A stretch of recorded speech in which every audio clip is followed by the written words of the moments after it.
Olá, quinto ano, tudo bem com vocês? A aula de hoje, o assunto é um assunto bem legal. A gente vai estar discutindo sobre a formação da população brasileira. O que aconteceu nessa formação? A formação, ela ocasionou territórios brasileiros, formação de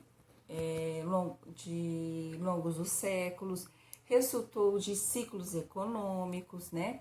Que existem vários critérios formados por esses critérios, formados dentro dessa região, que são os critérios políticos, físicos e sociais, certo?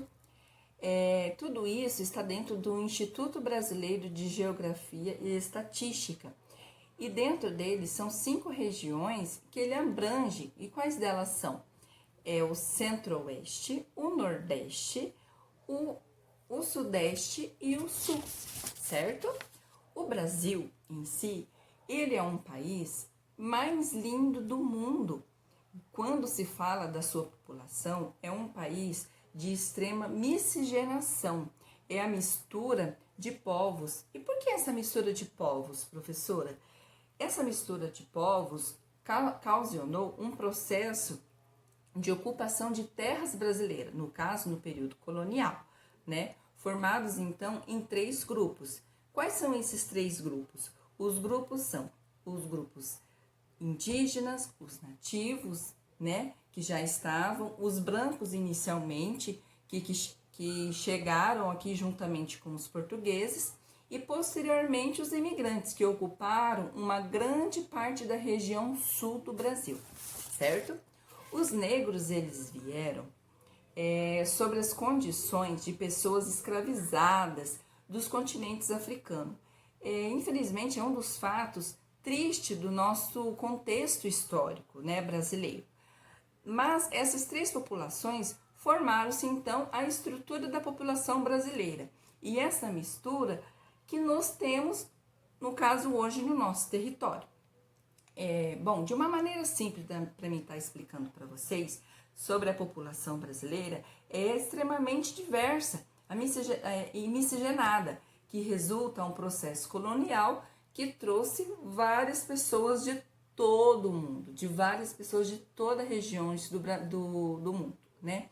E com isso, como a gente pode estar vendo? Através da diversidade da cultura, através da diversidade de língua e os costumes presentes que estão no Brasil. Eu vou estar mostrando para vocês uma ilustração de uma navegação. Aqui vocês estão vendo, aqui é uma navegação da chegada da expedição da comando de Pedro Álvares Cabral ao litoral baiano, o início oficial da colonização do Brasil. Essa imagem foi reproduzida pelo quadro de Francisco Aurélio de Figueiredo, certo? E aqui embaixo são as regiões que eu tinha comentado com vocês, certo? Que fala sobre a região Centro-Oeste, a região Nordeste, a região Sudeste e a região Sul, que eu vou estar mostrando para vocês. Aqui vocês podem estar vendo as regiões. A região Centro-Oeste é essa região aqui, ó. Essa é a região Centro-Oeste. Essa aqui é a região Centro-Oeste. A região Sudeste, ela fica mais ou menos aqui, localizada entre o Rio de Janeiro e São Paulo. A região Sul é aqui, que seria o Paraná, Santa Catarina e o Rio Grande do Sul. E tem a região Nordeste. A região Nordeste pega toda essa área aqui, ó. Ceará, Piauí, Bahia, Tocantins, certo? Essa seria a outra região que tem a miscigenação dos povos indígenas e da formação dos povos brasileiros. Eu vou estar passando agora, então, um pouco da aula para a professora Maria Clara, que ela vai estar aprofundando um pouco mais para vocês sobre a formação dos povos brasileiros e a miscigenação, ok? Detalhe, tem uma atividade para vocês trabalharem com o papai e a mamãe em casa, ok? Até logo! Tudo bom? Eu sou a professora Maria Clara e hoje eu vou dar continuação à explicação que a professora Andréa falou para vocês. Gente, como ela comentou, o nosso país é um país muito miscigenado, ou seja, é um país que é originado da mistura de raças. Por exemplo, o nosso país ele foi constituído por 3 nações: o branco, o negro e o índio, que a gente pode chamar de nações matrizes, as formadoras no caso. E dessas gerações foram surgindo novos, como por exemplo o caso do mulato, que é a mistura de branco com negro. Tem o mameluco, que é branco com índio, e o cafuso, que é índio com negro. Então, gente, como vocês podem perceber, tem bastante mistura de raças. Para comprovar isso, eu vou mostrar aquela imagem para vocês que tem ali em cima. Gente, vocês estão notando alguma coisa diferente na cor dessa família, na cor, nas características dos cabelos, na cor da pele? Tem alguma coisa de diferente ali? Isso tem, ó. O pai é mais moreninho, a mãe é branca, o menininho tem cabelo encaracoladinho, o bebezinho ali também tem a cor de pele diferente. Isso é fruto dessa miscigenação. Aqui, galera, nesse cartaz, também como a professora Andréa comentou com vocês, tem a chegada das primeiras embarcações por Pedro Álvares Cabral, dos portugueses chegando aqui no nosso país. E logo abaixo, a gente tem um mapa das regiões do Brasil frequentadas por diferentes nações indígenas. Como vocês podem perceber, o Brasil ele era inteiramente frequentado por diferentes nações, justamente por ele ser um dos primeiros povos que estiveram aqui em território brasileiro. E a gente não pode esquecer, no meio dessa aula, de falar também das atividades que a professora Andréa comentou que a gente ia deixar para vocês. Galera, aqui a gente vai ter uma tabelinha para vocês preencherem. Olha, falar do seu avô materno, a origem dele certinhos, para vocês ir listando aqui, ó. Por exemplo, vocês vão colher assim, ó, seu pai é de origem indígena ou de país da Europa, e vocês vão coletando. E depois vocês vão trazer esses dados para a gente fazer uma comparação, para vocês realmente perceberem de uma maneira mais concreta como o nosso país é rico nessas diferenças, para vocês poderem ter uma ideia melhor. Bom, é isso, crianças. Espero que vocês tenham entendido realmente a riqueza do nosso país, saberem valorizar essa cultura que a gente tem aqui com a gente e saberem criar, digamos assim, uma consciência sobre a formação do nosso povo. E se divirtam com as atividades. Sejam investigadores e até a próxima.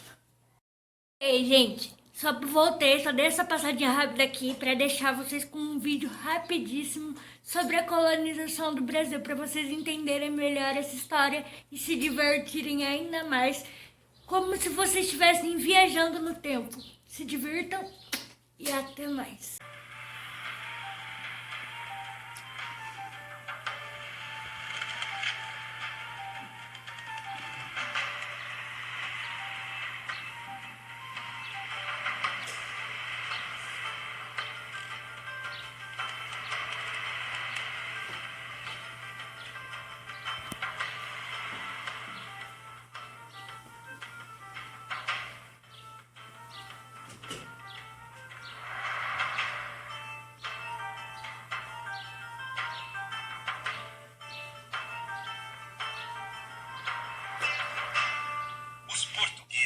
São nativos da Península Ibérica e das ilhas de Açores e Madeira. Seu idioma oficial é o português e tem o catolicismo como religião. região principal. Sua ligação com o Brasil é fruto da Era dos Descobrimentos, iniciada em 1415. Limitados pelo domínio espanhol do comércio terrestre e pelo domínio italiano do mar Mediterrâneo, os portugueses lançaram no Atlântico, buscando conquistar a costa africana. Com a tomada de Constantinopla pelos otomanos em 1453, o caminho para o Oriente foi fechado. Coube a Portugal encontrar um novo caminho para as Índias, feito alcançado por Vasco da Gama em 1498, graças ao aperfeiçoamento português das técnicas de navegação, cartografia e instrumentos, além de seus velozes navios, as naus e caravelas. Para contornar a África, era necessário se afastar da costa para evitar uma grande área de calmarias. Uma das versões mais conhecidas sobre a chegada dos portugueses ao Brasil em 1500 relata que Pedro Álvares Cabral acabou desviando-se demais da rota, ancorando no litoral da Bahia. Contudo, muitos historiadores acreditam que Cabral já sabia da existência de terras no oeste e foi encarregado pela coroa portuguesa de tomar posse do local. Nesse período, o reino da Espanha também fazia grandes avanços na navegação, chegando ao litoral do Caribe em 1492. Essa disputa fez os dois reinos assinarem o Tratado de Tordesilhas, que dava aos portugueses a posse de toda a terra descoberta, uma área de 370 léguas a oeste da ilha de Cabo Verde, e aos espanhóis toda a terra além desse limite. Nos primeiros 30 anos, as expedições portuguesas ao novo território limitaram-se a reconhecimentos militares e à exploração do pau-brasil, cuja abundância foi responsável pela nomeação destas terras. Foi só em 1530 que a coroa portuguesa, sentindo-se ameaçada com as constantes expedições de reconhecimento de holandeses e franceses, começou seu sistema de colonização, fundando vilas e criando um sistema de capitanias hereditárias. Porém, esse sistema fracassou e foi instituído um governo centralizado, onde o governador-geral, escolhido pelo próprio rei, fundava vilas, combatia a pirataria e controlava a exploração econômica das terras. Os jesuítas foram grandes aliados dos colonos, fundando missões no interior para a catequização dos índios. Isso estimulou as entradas e bandeiras, expedições com o objetivo de encontrar ouro, prata, diamantes e escravos. Nesse processo, milhares de indígenas foram dizimados por não aceitar a dominação dos chamados bandeirantes. A predominância masculina nos primeiros anos de colonização deu início a um grande processo de miscigenação da população, com a formação de vários casais de portugueses e índios, cujos descendentes encontram-se hoje na árvore genealógica de muitas famílias brasileiras. Além da cana-de-açúcar, os portugueses foram responsáveis ao longo do período colonial pela introdução do cultivo do cacau, da laranja, do café, de especiarias e também pela criação de gado no território brasileiro. Os colonizadores portugueses deixaram um rico legado na gastronomia brasileira, atribuindo-se a eles a criação da feijoada, a introdução do bacalhau e a produção da cachaça, graças aos inúmeros engenhos de açúcar. Na arquitetura, os portugueses importaram as principais correntes estilísticas da Europa, fazendo com que, ainda hoje, construções centenárias sejam declaradas Patrimônio Mundial pela Unesco, com grande destaque para a rica arquitetura religiosa, que expõe a forte influência do catolicismo no país. Porém, a maior herança portuguesa para a cultura brasileira é também a principal ligação entre os vários grupos étnicos e culturais que hoje habitam o Brasil, o nosso idioma.